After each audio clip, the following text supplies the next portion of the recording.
नमस्कार, economy today में आप सभी का स्वागत है। मैं हूं आंचल गुलाटी कुंबर।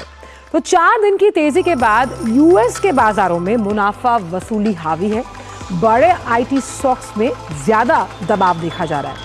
रिकॉर्ड हाई से कल सोना फिसलता हुआ नजर आया। आज बाजार के लिए अहम ट्रिगर क्या रहेंगे? कच्चा तेल लगातार 5वें दिन भी $80 प्रति बैरल के नीचे। कैश की अगर बात की जाए तो 8वें दिन भी जो एफआईआईज हैं उनकी शुद्ध खरीदारी देखी जा रही है। शेयर बाजार की अगर आज की बात की जाए तो मिला जुला कारोबार देखने को मिल सकता है क्योंकि ग्लोबल संकेत थोड़े न्यूट्रल हैं। वहीं गिफ्ट निफ्टी हल्की मजबूती के साथ 20,800 के ऊपर ट्रेंड कर रहा है। एशियाई बाजारों में जोरदार बिकवाली है, लेकिन अगर शेयर बाजार के सोमवार के सेशन की बात की जाए तो बाजारों में खरीदारों की धूम रही और हाई लेवल पर बाजार बंद होने में सफल हुआ, जिसमें बीएसई सेंसेक्स 1300 अंकों से ज्यादा बढ़कर 68,865 पर बंद हुआ। इन तमाम खबरों पर हम डालेंगे नजर, लेकिन सबसे पहले रुख करते हैं आज की प्रमुख आर्थिक टॉप लाइन्स की तरफ।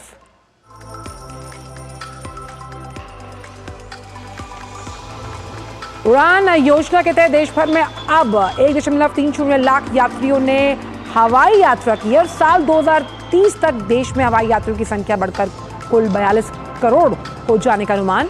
केंद्रीय मंत्री ज्योतिरादित्य सिंधिया ने राज्यसभा में कहा कि 1000 उड़ान मार्ग 2024 में शुरू होंगे।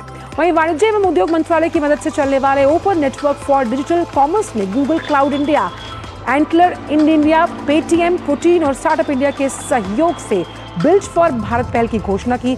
मकसद डिजिटल चुनौतियों से निपटना। बैंक ऑफ बड़ौदा ने बीओबी के संग त्योहार की उमंग उत्सव के तहत मेरा परिवार मेरा बैंक के टैगलाइन के तहत बीओबी परिवार सेविंग अकाउंट लॉन्च किया। इसमें एक परिवार से 6 सदस्य शामिल हो सकते हैं। हर सदस्य को निश्चित राशि मेंटेन करने से मिलेगा छुटकारा। और बात शेयर बाजार की, सप्ताह के दूसरे कारोबारी दिन आज बढ़त के साथ भारतीय शेयर बाजार खुले।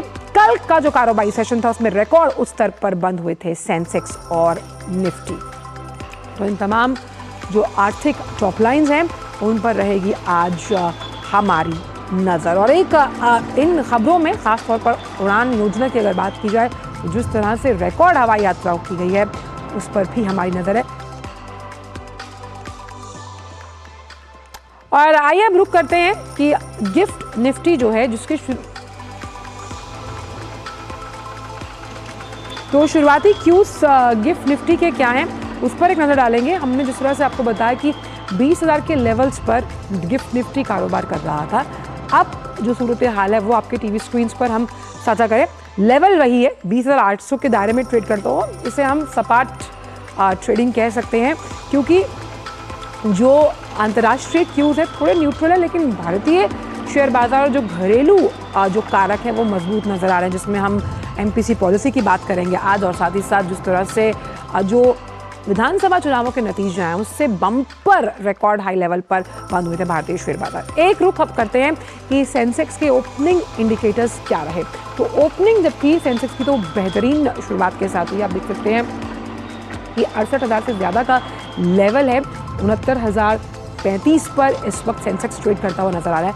निफ्टी का भी रुख लेते हैं क्योंकि आर्थिक रिफॉर्म्स की जो एक गारंटी है उससे भारतीय शेयर बाजार को एक बूस्टर डोज मिलता हुआ 20,739 का लेवल है। 52 अंकों की बढ़त के साथ निफ्टी कारोबार करता हुआ नजर आ रहा है। ये ओपनिंग जो है आंकड़ा है जब शेयर बाजार खुला था 9:15 बजे के आसपास। तो हम लगातार इस बात को जो कल भी बोल रहे थे कि शेयर बाजारों ने जो विधानसभा के नतीजे आए हैं चुनावों के, उस पर हम कह सकते हैं एक सैल्यूट दिया है जो 1300 अंक की बढ़त हमने भारतीय शेयर बाजार में देखी। आइए अब देखते हैं कि इस वक्त जो रुझान है, यानी कि इस वक्त मार्केट का अपडेट क्या है। मार्केट अभी भी अपने स्तर पर बना हुआ 178 अंकों की बढ़त के साथ। सेंसेक्स निफ्टी भी 68 अंकों के साथ। बैंक निफ्टी अब देखिए 372, बैंक निफ्टी यानी कि जिसे हम रीढ़ मानते हैं भारतीय शेयर बाजार की, वो मजबूती के साथ खड़ा हुआ। एक रुख अब लेते हैं उन तमाम स्टॉक्स का जो बाजार के लिए बूस्टर डोज साबित हो रहे। देखिए बीपीसीएल का counter, axis bank, Adani entertainment, HDFC bank, doctor Reddy's. एक बैंकिंग काउंटर, एक ऑयल एंड गैस, एक काउंटर आपका फार्मा से जुड़ा हुआ एक मिक्स्ड बैग यहाँ पर हम देख सकते हैं, जो बाजार को चीयर करने का, सपोर्ट करने का काम कर रहे हैं। एक रुख अब उन तमाम स्टॉक्स पर जो कहीं ना कहीं भारतीय शेयर बाजार पर दबाव बनाने का काम करें। HCL टेक, बजाज ऑटो, इन्फोसिस, बजाज फिनसर्व और NTPC। और क्योंकि मौद्रिक नीति को लेकर आज से बैठक शुरू हो रही है और सबसे अहम बात यहाँ पर यह है कि जो रेट सेंसिटिव सेक्टर्स हैं, हम बात करेंगे ऑटो की, हम बात करेंगे बैंकिंग सेक्टर्स की, इन पर आज दिन भर उतार चढ़ाव देखने को मिल सकता है। तो ये तमाम हमने भारतीय शेयर बाजारों से जुड़े अपडेट्स आपको बताया। अब एक ग्लोबल क्यूज पर भी नजर डालते हैं कि यूएस के बाजार, कल हमने देखा मुनाफा वसूली हावी रही, देखिए डाउ पर दबाव साफ है, IT स्टॉक्स पर भी दबाव देखा गया, S&P 500 भी दबाव के साथ, नैस्डैक भी। और जिस तरह से जो मेटा शेयर्स के बेचने की बात सामने आई है, उसके बाद IT पैक पर दबाव पड़ता हुआ नजर आ रहा है। रुक करते हैं यूरोपियन बाजारों का। यूरोपियन बाजारों की अगर बात की जाए तो यहाँ पर सिवाय डैक्स को छोड़कर वो भी सपाट दायरे में कारोबार करता हुआ FTSE और कैक्स में भी दबाव देखा गया। लेकिन एशियाई बाजार क्या इन क्यूज को फॉलो करते हुए नजर आ रहे हैं, उस पर एक रुख लेते हैं। तो एशियाई बाजारों में जो चार्ट है, यहाँ पर सीधा असर पड़ता हुआ जो दबाव है, मुनाफा वसूली है, वो हावी होती हुई नजर आ रही है। खासतौर पर जापानी बेंचमार्क निकाई में 440 अंकों का दबाव यहाँ देखा जा रहा है। लेकिन भारतीय शेयर बाजार इससे अभी अछूते हैं, क्योंकि हमारे जो फंडामेंटल यानी कि हमारे जो डोमेस्टिक फैक्टर्स हैं वो कहीं ना कहीं ओवररूल करते हुए नजर आ रहे हैं तमाम जो इंटरनेशनल फैक्टर्स हैं उनको। एक नज़र अब डालते हैं कच्चे तेल पर, जो लगातार $80 प्रति बैरल से नीचे था। आप देखिए अभी भी $78 प्रति बैरल, ये छठा ट्रेडिंग सेशन होगा कच्चे तेल का जहां पर हम देख पा रहे हैं कि ये $80 प्रति बैरल से नीचे कारोबार करता हुआ नजर आ रहा है। तो ये तमाम मार्केट का सूरत हाल, जिसमें हमने भारतीय शेयर बाजार आपको बताए, ग्लोबल बाजार बताए और साथ ही साथ आपको कमोडिटी मार्केट का भी एक अपडेट आपके साथ साझा किया है। लेकिन वक्त एक छोटे से ब्रेक का इकोनॉमी टुडे में, उसके बाद आकर जानेंगे आज का फोकस किस पर है। वक्त एक छोटे से ब्रेक का। तुम्हें पता है इन्वेस्टर्स के लिए एक इन्वेस्टर प्रोटेक्शन फंड होता है IPF, लेकिन अगर तुम्हारा ट्रेड एक्सचेंज पर एग्जीक्यूट नहीं हुआ या फिर कोई गारंटीड रिटर्न्स वाली स्कीम है तो ये IPF आपकी मदद नहीं कर सकता है। और अगर आपका ब्रोकर ही डिफॉल्टर बन जाए तो फिर IPF आपको कॉम्पेंसेशन दिला सकता है। कहां से सीखा? NSE की साइट पर।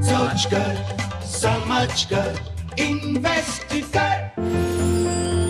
साल, बरस और सदी नहीं, एक युग गुजर जाएगा, उम्र न पूछो वंडर की, जब फर्क नजर आएगा। वंडर सीमेंट, फर्क नजर आएगा। ब्रेक के बाद सभी का स्वागत है इकोनॉमी टुडे में, और आइए अब बात करते हैं आज के फोकस से जुड़ी हुई।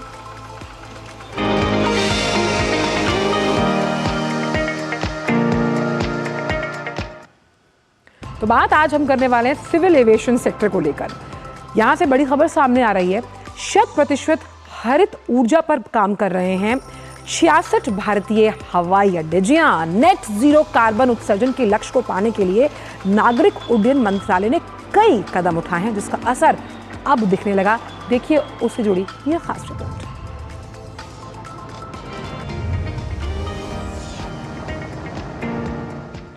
भारतीय हवाई अड्डों के कार्बन रेखांकन और रिपोर्टिंग ढांचे के मानकीकरण के जरिए देश में हवाई अड्डों पर कार्बन तटस्थता और नेट जीरो कार्बन उत्सर्जन प्राप्त करने की दिशा में काम करने के लिए कदम उठाए हैं। भारत सरकार के उपरोक्त प्रयासों से दिल्ली, मुंबई, हैदराबाद और बेंगलुरु जैसे हवाई अड्डों ने लेवल 4+ और उच्चतर हवाई अड्डा अंतर्राष्ट्रीय परिषद ACI मान्यता हासिल कर ली है और कार्बन तटस्थ बन गए हैं। इसके अतिरिक्त 66 भारतीय हवाई अड्डे 100% हरित ऊर्जा पर काम कर रहे हैं। यह जानकारी नागरिक उड्डयन राज्य मंत्री जनरल डॉक्टर VK सिंह सेवानिवृत्त ने राज्यसभा में एक प्रश्न के लिखित उत्तर में दी। इस उद्देश्य के लिए निर्धारित परिचालन वाले हवाई अड्डा संचालकों को सलाह दी गई है कि वो अपने संबंधित हवाई अड्डों का कार्बन उत्सर्जन का मानचित्रण करें और कार्बन तटस्थता और नेट जीरो उत्सर्जन की दिशा में चरणबद्ध तरीके से काम करें। भावी ग्रीनफील्ड हवाई अड्डों और संबंधित राज्य सरकारों के डेवलपर्स को कार्बन तटस्थता और नेट जीरो प्राप्त करने की दिशा में काम करने की सलाह दी है, जिसमें हरित ऊर्जा का उपयोग भी शामिल है। कार्बन फुटप्रिंट को कम करने और विमानन उद्योग से उत्सर्जन को कम करने के लिए कई उपाय किए गए हैं, जिसमें ज़्यादा से ज़्यादा एयरफोर्स को 2030 तक कार्बन उत्सर्जन मुक्त बनाने का लक्ष्य है। केंद्रीय नागरिक उड्डयन मंत्री ज्योतिरादित्य सिंधिया की माने तो टिकाऊ विमानन ईंधन के उपयोग को प्रोत्साहन करने की दिशा में मंत्रालय काम कर रहा है और भारतीय एयरलाइन ऑपरेटर पहले ही ATF के साथ मिश्रित जैव ईंधन का उपयोग करके प्रदर्शन उड़ानें संचालित कर चुके हैं। Bureau report, DD news.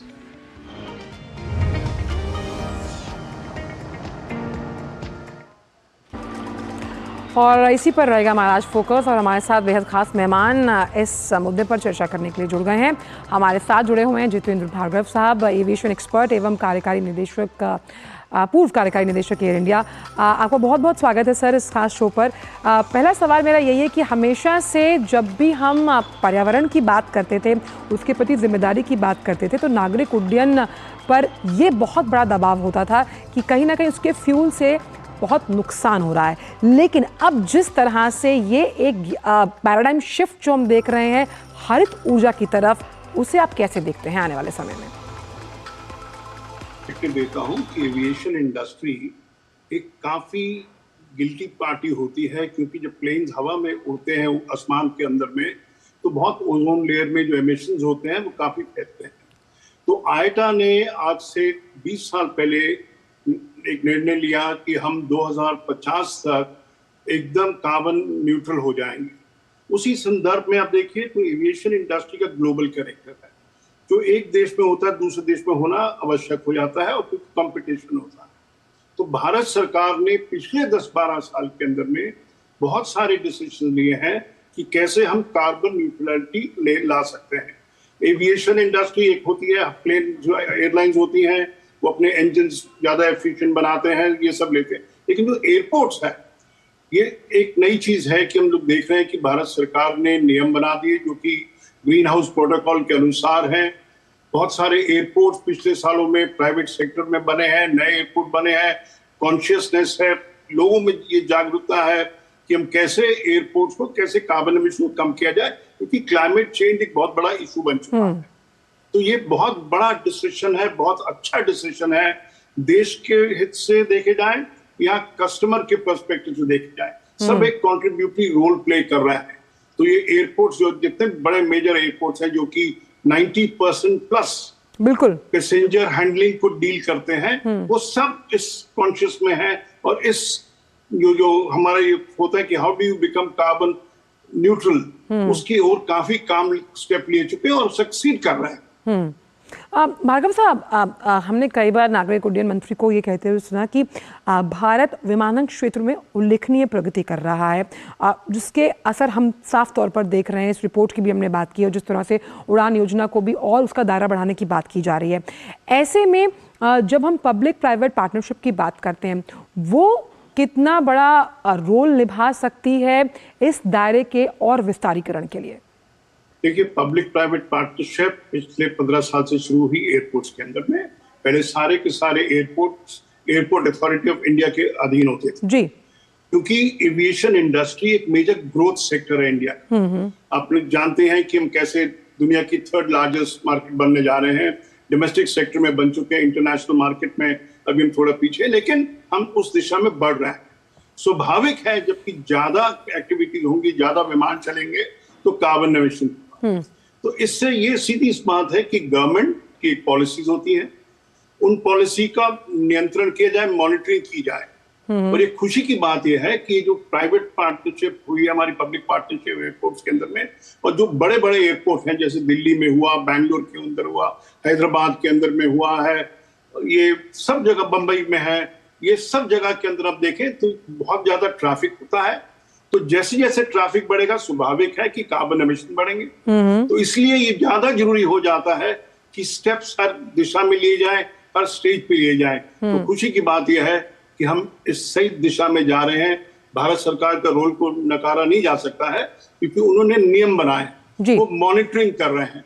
क्योंकि नॉर्मल टेंडेंसी होती है कि अगर आपका supervision lack, checks and balances बहुत, नहीं कर पाते, बिल्कुल, तो ये चेक्स एंड बैलेंसेस बहुत जरूरी है। सिविल एविएशन है, इसको जरूरी बात है कि हम लोग रिकॉग्नाइज करें कि बड़ा पॉजिटिव रोल कर रहे हैं। क्योंकि एयरपोर्ट की एक क्वालिटी ऑफ सर्विस होती है जो कि हम लोग आजकल हमारे बहुत सारे एयरपोर्ट हैं जो दुनिया के टॉप 10 एयरपोर्ट्स में आ गए हैं। लेकिन क्या हम सोशल अवेयरनेस है, क्या हम फैक्टर्स लाइक क्लाइमेट चेंज के अंदर में भी अपनी पोजीशन हासिल कर रहे हैं? तो ये सबसे ज्यादा जरूरी बात है कि हम हर दिशा में दुनिया के जो सबसे बढ़िया एयरपोर्ट हैं उनके साथ compete कर सकते हैं on all parameters including climate emission, carbon emissions। इसमें बायोफ्यूल को किस स्तर पर आप देखते हैं? जिस तरह से कई बार ये कहा गया कि मिक्स्ड फ्यूल करके भी कई चरणबद्ध तरीके से कोशिश की गई है और कई एक्सपेरिमेंट्स किए गए हैं। बायोफ्यूल कितना बड़ा विकल्प साबित हो सकता है इस कार्बन उत्सर्जन को नेट जीरो पर लाने के उस लक्ष्य में और आगे बढ़ने के लिए? देखिए, पहले भारत सरकार ने बनाया था कि हम 10% अटेन करेंगे बाय 2030। अब इसको बढ़ा के 20% कर दिया है। एक्सपेरिमेंट्स हो चुके हैं। दुनिया की कुछ एयरलाइंस हैं जो कि काफी मात्रा में अपनी फ्लाइट्स ब्लेंडेबल फ्यूल के साथ में चलाते हैं, एथेनॉल के साथ में मिक्स करके करते हैं। तो ये बायोफ्यूल जो है, जो भी बात है कि एज वी गो अलोंग, और हमारे यहाँ तो फॉर्चुनेटली गन्ने की बहुत खपत की प्रोडक्शन होता है, एथेनॉल इज अवेलेबल, तो we be able to do it. तो ये ग्रेजुअल प्रोसेस है। जैसे मैंने पहले बताया कि तमाम क्षेत्र जो होते हैं, क्योंकि ये कलेक्टिव सम आएगा कि हमने इस दिशा में भी काम किया, इस दिशा में किया, इस दिशा में किया, और जो टोटल सम आता है तब हम कह सकते हैं कि हाँ, हमारा जो क्लाइमेट अवेयरनेस होनी चाहिए वो हमारे पास है। कार्बन एमिशंस को न्यूट्रल करने के लिए हमारे काम है, क्योंकि बहुत सारी जैसे प्लेन्स टेक ऑफ करते हैं, ये बात है कार्बन एमिट कर रहे हैं। ये गाड़ियां एयरपोर्ट के ऊपर चल रही होती है जो कि बैगेज को उठाती है, वो सब कर रही है। लेकिन ग्रेजुअल प्रोसेस पे जैसे हमने स्कोप 4 किया, अब स्कोप 5 पे जब जाएंगे तो इस दिशा में भी बहुत सारे काम होंगे। और अगले 5 साल के अंदर में, क्योंकि अभी समय है अपने टारगेट को अटेन करने के लिए, तो हम लोग कर पाएंगे। बिल्कुल में चल रहे हैं। ये बहुत अहम आपने कहा कि एक सकारात्मक दिशा की ओर उड्डयन क्षेत्र बढ़ रहा है। इस पर और करेंगे चर्चा, लेकिन वक्त छोटे से ब्रेक का है इकोनॉमी टुडे में। साल, बरस और सदी नहीं, एक युग गुजर जाएगा। उम्र न पूछो वंडर की, जब फर्क नजर आएगा। वंडर सीमेंट, फर्क नजर आएगा। ब्रेक के बाद स्पीकर स्वागत है हमारे खास शो इकोनॉमी टुडे में। भार्गव साहब हमारे साथ जुड़े हुए हैं। जिस तरह से हम उड्डयन क्षेत्र को हरित ऊर्जा की तरफ बढ़ते हुए देख रहे हैं, इसमें एक चीज़ और आपसे जानना चाहूँगी भार्गव साहब कि जिस तरह से हमने कल जो नागरिक उड्डयन मंत्री हैं उन्होंने राज्यसभा में कहा कि उड़ान योजना का जो विस्तारीकरण है और अगले 1 साल में इसका दायरा और बढ़ाया जाएगा, और जो एयर ट्रैफिक पैसेंजर्स की जो मात्रा है वो लगातार बढ़ रही है, ये एक पॉजिटिव ऑफशूट आप मानते हैं खासतौर पे सिविल एविएशन सेक्टर के लिए, जो किसी समय में कहीं ना कहीं दबाव में चल रहा था? देखिए, एविएशन इंडस्ट्री जीडीपी को बहुत बड़ा कंट्रीब्यूशन, बिल्कुल, you cannot be without aviation industry, चाहे वो पैसेंजर्स हो, चाहे वो गुड्स हो, जो कि एक देश से दूसरे देश में जाते हैं, तो we have to live with it. लेकिन ये बात भी सही है कि एविएशन सेक्टर काफी पॉल्यूटेड की कैटेगरी में आता है और काफी दोष दिया जाता है। इसलिए आईटा, जो कि एक एविएशन बॉडी की हेड है, और आईकाओ ने, दोनों ने डिसीजन लिया हुआ है कि हम कैसे स्टेज वाइज कार्बन एमिशंस को कम करें। और इंडिया क्योंकि एक ग्रोइंग मार्केट है, नए एयरपोर्ट बन रहे, जैसे कि हम सब जानते हैं कि हमारे पास 74 एयरपोर्ट थे, अब हमारे पास 140 एयरपोर्ट है, उड़ान की स्कीम है, जैसे आपने पहले न्यूज बुलेटिन में बताया, तो लोग बढ़ेंगे, ट्रैवल ज्यादा करेंगे, तो स्वाभाविक है जब कार्बन एमिशंस बढ़ेंगे तो उसके साथ साथ इफेक्टिव मेजर्स लेने होते हैं। तो इसीलिए ये जो गवर्नमेंट के डिसीजंस है कि कैसे प्रोटोकॉल ले डाउन किए जाए एयरपोर्ट्स के लिए, क्या मॉनिटरिंग मैकेनिज्म हो, तभी ये नतीजा आएगा कि हमारे पास सक्सेस मिलेगी। तो हम जैसे बोल सकते हैं कि India is as good in controlling carbon emissions as any other airport in the world. जी, आजकल जैसे कि हम हर चीज के अंदर बोलते हैं, इंटरनेशनल कंपटीशन में हम किधर हैं, तो उसके अंदर में जब देखा जाता है कि अब यही नहीं कह सकते कि हमारा air traffic is growing, but is the social awareness growing, is the climate emission being neutral, all these factors play a decisive role in determining कि हमारा देश कितना अच्छा है और हमारे एयरपोर्ट कितने अच्छे हैं। कोचिन में जाइए, सोलर एनर्जी इस्तेमाल हो रही है। बिल्कुल, बैंगलोर का भी टर्मिनल 2 प्रधानमंत्री जी ने इनॉग्रेट किया था, उसके अंदर टर्मिनल के अंदर में सारे ग्रीनरी है। तो ये बहुत सारी बिल्कुल वर्ल्ड consciousness से क्लास एयरपोर्ट्स लगते हैं results वो, आ रहा है। बिल्कुल। और उनको देखकर साफ तौर पर कई बार लगता है कि कहीं हम विदेश में तो नहीं खड़े, और ये कहीं ना कहीं वो पॉलिटिकल विल है जिसके जरिए इन तमाम योजनाओं को चरणबद्ध तरीके से क्रियान्वित किया जाता है। बहुत बहुत शुक्रिया भार्गव साहब, आप इस शो पर आए, आपने अपना कीमती समय हमें दिया और अपने विचार इस मन से साझा किए। तो जब हम बात करते हैं कि पर्यावरण के प्रति हमारी क्या जिम्मेदारी है, उड्डयन क्षेत्र से बेहतरीन तरीके से समझता है और लगातार इसी ट्रैक पर वो चलता हुआ। फिलहाल वक्त छोड़ से ब्रेक का है, ब्रेक के उस पार आकर जानेंगे बिजनेस से जुड़ी और तमाम बड़ी खबरें। आप देखते रहिए डीडी न्यूज़। साल बरस और सदी नहीं, एक युग गुजर जाएगा। उम्र न पूछो वंडर की, जब फर्क नजर आएगा। वंडर सीमेंट, फर्क नजर आएगा। ब्रेक के बाद सभी का स्वागत। और अब बात करते हैं ग्लोबल बायो इंडिया 2023 के। जी हाँ, भारत मंडपम में अंतर्राष्ट्रीय सम्मेलन ग्लोबल बायो इंडिया 2023 का आयोजन किया गया। इस सम्मेलन का केंद्रीय मंत्री डॉक्टर जितेंद्र सिंह ने कल उद्घाटन किया। इस मौके पर केंद्रीय मंत्री डॉक्टर जितेंद्र सिंह ने कहा कि वर्ष 2014 के मुकाबले पहले जहां मात्र 50 बायोटेक स्टार्टअप्स हुआ करते थे, आज उनकी संख्या बढ़कर 6000 को पार कर गई। उनका मानना है कि प्रधानमंत्री की अगुवाई में भारत की जो जैव अर्थव्यवस्था है उसमें वृद्धि हुई है और दुनिया की पहली कुछ एक बायो इकोनॉमीज में भारत की गिनती होने लगी है। जी हाँ, पेश है हमारे संवाददाता गिरीश निशाना की ये खास रिपोर्ट। भारत मंडपम में केंद्रीय विज्ञान और प्रौद्योगिकी राज्य मंत्री, पीएमओ, कार्मिक, लोक शिकायत, पेंशन, परमाणु ऊर्जा और अंतरिक्ष राज्य मंत्री डॉक्टर जितेंद्र सिंह ने जैव प्रौद्योगिकी पर एक विशाल अंतर्राष्ट्रीय सम्मेलन ग्लोबल बायो इंडिया 2023 का उद्घाटन किया। इस मौके पर केंद्रीय मंत्री डॉक्टर जितेंद्र सिंह ने कहा कि प्रधानमंत्री नरेंद्र मोदी के नेतृत्व में पिछले 9 वर्षों में भारत की जैव अर्थव्यवस्था में वृद्धि देखी गई है। वर्ष 2014 से पहले जहां केवल 50 बायोटेक स्टार्टअप हुआ करते थे, आज उनकी संख्या बढ़कर 6000 को पार कर गई है। डॉक्टर जितेंद्र सिंह ने कहा कि प्रधानमंत्री नरेंद्र मोदी के नेतृत्व में हमारी बायो इकोनॉमी ने पिछले 8 से 10 वर्षों में 13 गुना वृद्धि की है। भारत को अब दुनिया की पहली कुछ एक बायो इकोनॉमी में गिना जा रहा है। प्रधानमंत्री श्री नरेंद्र मोदी जी ने जब से बहुत सारे इस तरह से रिफॉर्म्स लाए हैं जिससे लिबरलाइज हुआ है हमारा साइंस सेक्टर, चाहे वो अंतरिक्ष का विभाग था चाहे दूसरे विभाग थे, उसके चलते ये परिणाम है कि जहां 2014 से पहले मात्र 50 बायोटेक स्टार्टअप हुआ करते थे देश में, आज उसकी संख्या बढ़कर के 6000 तक हो गई है और हम दुनिया की पहली कुछ एक बायो इकोनॉमीज़ में उनको गिना जा रहा है। पिछले 8-10 वर्ष में लगभग 13 गुना वृद्धि, 13 गुना इजाफा हुआ है भारत की बायो इकोनॉमी में। लगभग 10 बिलियन यूएस डॉलर से बढ़कर के 130 बिलियन डॉलर और बड़ी तीव्र गति से आगे बढ़ रहा है। आज दुनिया भारत को एक emerging global hub of biotechnology देख रही है। इस अंतर्राष्ट्रीय सम्मेलन ग्लोबल बायो इंडिया 2023 की theme bio innovation and bio manufacturing रखी गई है। 6 दिसंबर तक चलने वाले इस सम्मेलन में भारत मंडपम के साथ ही हॉल नंबर 14 में एक प्रदर्शनी का भी आयोजन किया गया। इस प्रदर्शनी में जैव प्रौद्योगिकी संबंधित बहुत से उत्पाद और स्टार्टअप भी देखे जा सकते हैं। गौरतलब है कि भारत को अब दुनिया के शीर्ष जैव प्रौद्योगिकी स्थलों में शुमार किया जा रहा है। गिरीश निशाना, डीडी न्यूज़, दिल्ली। तो आज के इकोनॉमी टुडे में बस इतना ही। आपसे फिर कल मुलाकात होगी एक नए फोकस के साथ। तब तक मुझे और मेरी पूरी टीम को दीजिए इजाजत। नमस्कार।